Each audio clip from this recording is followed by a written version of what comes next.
News 24 తెలుగుకి స్వాగతం. నా పేరు రీతు. వార్తలోని ముఖ్యాంశాలు ఇప్పుడు చూద్దాం.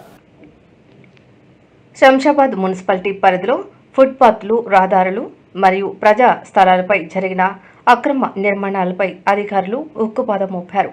మున్సిపల్ కమిషనర్ సుమన్ రావు ఆధ్వర్యంలో భారీ సంఖ్యలో పోలీసు బందోబస్తుతో ప్రత్యేక చర్యలు చేపట్టి అక్రమ నిర్మాణాలను తొలగించారు.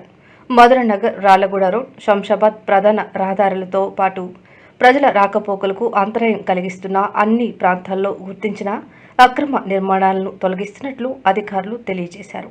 ఈ సందర్భంగా మున్సిపల్ కమిషనర్ సుమన్ రావు మాట్లాడుతూ ప్రజల కోసం ఏర్పాటు చేసిన ఫుట్పాత్లను ఆక్రమించే షెడ్లు, దుకాణాలు నిర్మాణాలు, ఇతర అనుమతి లేని ఏర్పాట్లు చేయడం చట్ట విరుద్ధమని హెచ్చరించారు.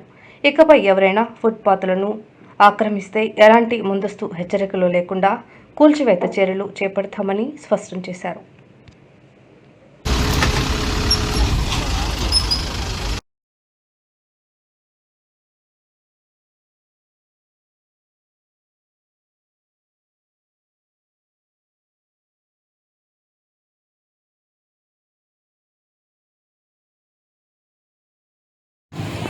ఈ క్రమంగా ఈ తర్వాత మధురానగర్ ఎక్కడెక్కడైతే రోడ్ల మీదకి వచ్చి టీ స్టాల్స్ అవి పెట్టి ట్రాఫిక్ అంతరాయం కల్పిస్తున్నారో వాటన్నిటిని ఫేజ్ వైజ్గా ప్రతి శనివారం ఏదో ఒక ఏరియాలో పెట్టుకుంటూ శంషాబాద్ మొత్తం ఈ విధంగా ఎంక్రోచ్మెంట్స్ తీసివేయడం జరుగుతుంది. అందరికీ చెప్తున్నాం, ఎవరు ఈ విధంగా రోడ్ సైడ్లో ఎంకరేజ్ చేయకుండా, ర్యాంప్ లేకుండా చూసుకోండి. వాహనాలకు అడ్డంకి కలగకుండా చూడమని కోరుతున్నాం. ఇప్పటి నుంచి ఎవరైనా వేసినా జరిమానాలు, కఠిన చర్యలు తీసుకోకూడదు. Thank you.